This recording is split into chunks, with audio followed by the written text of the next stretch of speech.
Good morning student. देखते हैं सुभाष महामानव चैप्टर का आगे का भाग। इसके पहले हम लोगों ने देखा था कि सुभाष चंद्र बोस जो हैं वह प्रथम वायसराय बने हैं।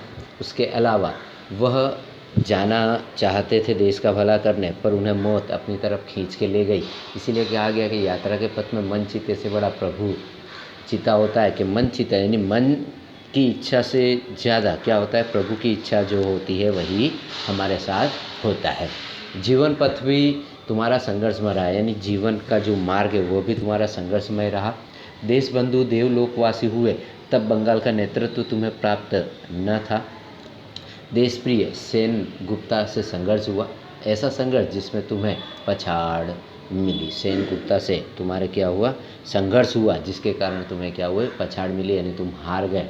और क्या किया आगे जाकर कि कांग्रेस के अखिल भारतीय पथ में तुम्हारे सामने जवाहरलाल थे, यानी तुम क्या थे, जवाहरलाल और गांधी जी से बिल्कुल अलग थे। तुम अपनी तरफ से क्या कर रहे थे, अपने देश को आज़ाद कराने के लिए लड़ाइयाँ लड़ रहे थे, पर तुम्हारे पथ पर क्या था, तुम्हारे सामने जवाहरलाल नेहरू थे।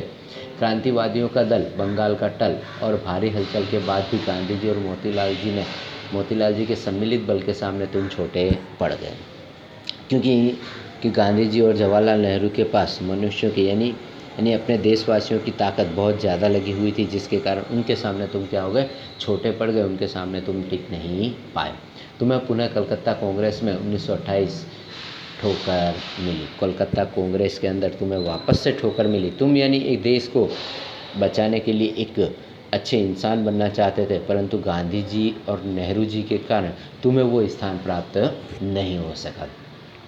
जब तुम स्विट्जरलैंड की रोक सैया पर पड़े स्वतंत्रता का स्वप्न चित्र बना रहे थे, तब तुमने देशवासियों को चेतावनी दी थी कि गांधी के नेतृत्व से दूर हट जाएं। किंतु जब तुम लौटकर भारत आए तब देशभक्त नरीमान, डॉक्टर खरे और न जाने कौन कौन गांधी विरोधी तुम्हें स्वयं नष्ट करने पड़ गए। यानी पहले जो साथी तुम्हारी तरफ थे वो तुम्हें छोड़कर क्या हो गए, गांधी जी के साथ हो गए, और तुम्हें ही मारने के लिए वो क्या हो गए, तुम्हारे पीछे पड़ गए। और गांधी के आशीर्वादों से भरी हरिपुरा कांग्रेस के सभापतित्व की गादी व राष्ट्रपतित्व तुमने स्वयं गांधी और वल्लभ भाई और गांधीवादियों के हाथों ग्रहण किया। इसमें भी कौन हारा, तुम या गांधी? यानी तुम्हें जो चाहिए था वो तुम्हें नहीं मिला, बल्कि गांधी जी के द्वारा दिए गए आदेश के अनुसार तुम्हें क्या दिया गया, वहाँ पर एक सदस्य पद प्राप्त किया गया। फिर डॉक्टर पट्टाभी से लोहा यानी दुश्मनी लेकर गांधी को पीछे ठेल कर तुमने त्रिपुरा कांग्रेस की गद्दी जीती। वहाँ पर तुमने लोगों के दिमाग पर अपना स्थान बनाया और वहाँ पर क्या किया, गांधी जी को पीछे ठेल दिया, यानी हरा दिया। कितना कटुता, कितना भर्त्सना, कितने इल्ज़ामों के बीच 103 ज्वर में भी कौन इल्ज़ाम तुम पर नहीं लगा। यानी इतने सारे कार्य करने के बाद भी तुम्हारे ऊपर इल्ज़ामों के इल्ज़ाम लगते रहे। किंतु तुम्हारी जीती हुई गद्दी पर राज किसने किया, यहाँ भी तुम्हारे सामने कठोर संघर्ष था, तुम्हें हारना पड़ा। कलकत्ता तुमने कांग्रेस की गादी छोड़ दी। जब तुम हार गए तो तुम्हें क्या गया, कांग्रेस यानी कलकत्ता कांग्रेस की गद्दी जो थी वो भी तुम्हें छोड़नी पड़ी और तुम वहाँ से भी हार गए। वह भी एक दिन था, तुमने सोचा, तुमने ठाना, तुमने शुरू किया कि कांग्रेस जैसे एक समानांतर बलशालिनी संस्था का निर्माण करोगे। यानी गांधी जी और नेहरू जी के द्वारा एक पक्ष बनाया गया जिसके अंदर तुम भी जुड़े थे, तुमने भी अपना सहयोग दिया, परंतु उस कांग्रेस के अंदर तुम्हें जो स्थान प्राप्त होना चाहिए था वह स्थान तुम्हें प्राप्त नहीं हुआ। एक ऐसी सत्ता, एक ऐसी पार्टी का निर्माण करना चाहते थे जिसके अंदर सारे लोगों को न्याय मिले, सभी के दिलो दिमाग की बातें सुनी जाए, परंतु ऐसा तुम्हारे सोचे अनुसार यहाँ पर ऐसा कुछ भी हुआ नहीं। मेल किया श्री फजलुल से जो तुम्हारे बाद लीग के जहर से बंगाल को भूखा मारने और दंगों में भून डालने में सफल हुआ। तुमने जब कांग्रेस की गद्दी वहाँ से छोड़ी तो दूसरे फजल ने क्या किया, वहाँ पर अपना स्थापना किया और बंगाल के लोगों को भूखे मारने और दंगे करवाने में वो शामिल हो गए। किंतु तुम गांधी के साथ जेल में बैठकर माला जपने को तैयार न थे। तुम युद्ध को प्रभु द्वारा प्राप्त स्वर्ण संधि समझते थे। स्वर्ण संधि। यानी कहने का मतलब ये है कि तुम चाहते थे कि अंग्रेज़ों को अपने देश से युद्ध करके भगाया जाए, जबकि गांधी जी चाहते थे कि हिंसा नहीं करके अहिंसा के माध्यम से अंग्रेज़ों को भगाया जाए, परंतु ऐसा नहीं था। इसलिए तुम ऐसा चाहते थे कि भाई युद्ध करके, लड़ाई करके या उन्हें किसी भी तरह का नुकसान पहुंचा कर क्या करें, हम यहाँ से इन अंग्रेज़ों को भगा दें। और भारतीय आज़ादी के लिए उसका उपयोग करने के लिए इतने निश्चिंत थे कि प्राण जाए तो भी तुम अवसर को छोड़ने के लिए तैयार न थे। प्राण चाहे चले जाए परंतु तुम अवसर छोड़ने के लिए तैयार न थे। ऐसे निश्चय के लोगों के भाग्य में फूलों की सैया कभी नहीं रहती। फूलों की सैया कभी नहीं रहती। उनको गले में पड़े फूलों के हार विश्व के सुगंधायमान अस्तित्व की क्षणिकता के सिवा और क्या व्यक्त करते हैं। तुमने अपनी दृढ़ता को कभी भी अवसरवादिता की गंदी चादर से नहीं ढका। यानी तुम्हारे अंदर जो ज्ञान था, जो नॉलेज था, उसको ध्यान रखकर तुमने अपनी दृढ़ता को क्या किया, अवसरवादी यानी किसी बड़े नेता बनने के चाहत में आपने उसे क्या किया, गंदी चादर से ढाका नहीं, बल्कि तुम्हारी मन की इच्छा थी कि हम देश के लोगों की सेवा करें, देश के लोगों को क्या करें, सारी सुविधाएं प्रदान करें, देश को अंग्रेज़ों से आज़ाद करें। परंतु ऐसा कुछ हुआ नहीं। बड़े तुम्हारी पूजा के पात्र थे, तुम्हारी पथ भंग करने के हकदार नहीं।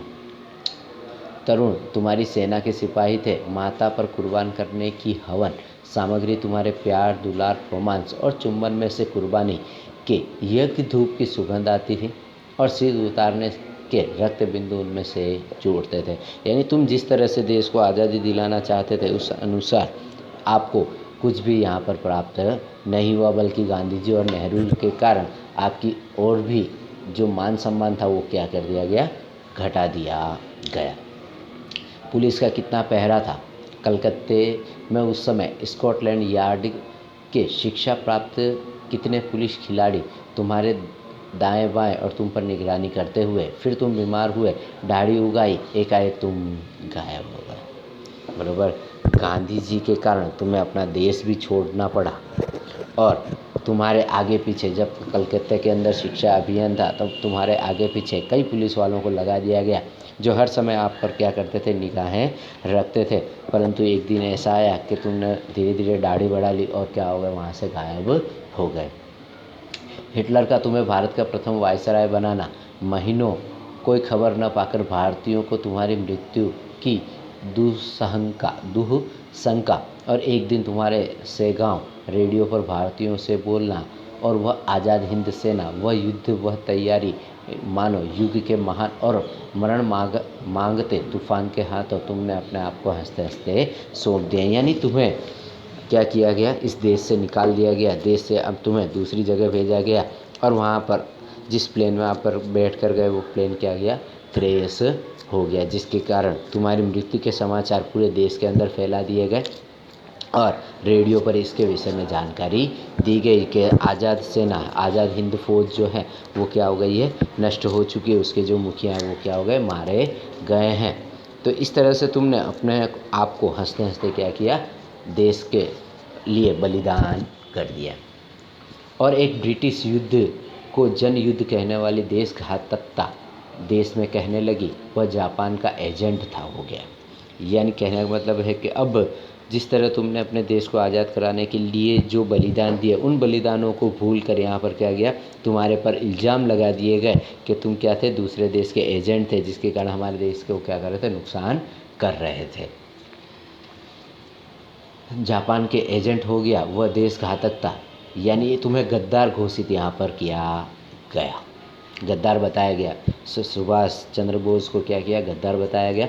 और यहाँ क्या लिखा है कि खुद जापान के महान पड़ोसी के हाथों रोटी और नारों पर बिक चुकी थी, किंतु तुम थे कि ज़माने की छाती पर लिखे अपने सुनहले नाम को अपने हाथों मसल कर मिटा देने के मूल्य तक पर अपने को संकटों में फेंक चुके थे कि भारत तो आज़ाद हो। तुमने जो मेहनत की थी देश को आज़ाद करने के लिए, जापान से तुमने बराबर देश को आज़ाद करने के लिए वहाँ से जो हथियार मांगे थे, जो भी चीज़ मांगी थी वो सब मिली थी, परंतु यहाँ पर आपको क्या कर दिया गया, जापान का एजेंट बताकर आपको गद्दार घोषित कर दिया गया। और आज आज तो सब तुम्हारा गुण गाते हैं, तुम्हारे सिपाही भारतीय सेना में ले लिए गए हैं, तुम्हारा जय हिंद का नारा भारतवर्ष और भारतीय सरकार का नारा हो गया। और स्वर्गीय शरद बोस के स्वर्गीय सरदार श्री कले मिले थे और उन्हें भारतीय मंत्रिमंडल में जगह मिली। किंतु तुम भारतीय तरुणाई अपने में जब जब बात बल खोलेगी तो तुम्हें पुकार उठेगी। भारतीय तरुणाई यानी कहने का मतलब है कि जिस जगह पर आपका अंत हुआ था, जब भी वो जगह मुंह खोलेगी तब वहाँ पर आपकी क्या होगी, महानता की बातें की जाएगी, आपको विशेषता बातें की जाएगी। एक भारतवासी, सिर्फ एक भारतवासी ने अपनी सब संपत्ति तुम्हारे नाम कर दी थी। वे थे सरदार पटेल के ज्येष्ठ भ्राता श्री विट्ठल भाई पटेल। इतनी शक्ति कौन अपने में संचय करेगा। यदि भारत को आज़ाद रहना है तो सुभाष की ताकत अपने में रखने वाला सिपाही, सिपाह सालार सेनानी ही उसे आज़ाद रख सकता है। यानी तुमने जिस तरह से एक सेना की स्थापना की थी, उस सेना के माध्यम से तुम क्या कर सकते थे, देश को बहुत ही जल्दी से जल्द आज़ादी दिला सकते थे। परंतु गांधी जी और नेहरू जी के कारण तुम्हें क्या किया गया, हर जगह से निकाल दिया गया और अंत में तुम्हें गद्दार घोषित कर दिया गया। और यदि आज सुभाष किसी और से आ जाएं तो वह अपने स्त्री और पुत्री के साथ महान गर्व की वस्तु होगा, किंतु वह पूजा पाएगा प्रलय का चार्ज तो उसे किसी नौजवान को ही सौंपना होगा। उसकी अनंत असफलताएं और मौत भरी अगणित सफलताएं भारत को संपूर्ण सफल बनाकर गौरवमयी हो गई।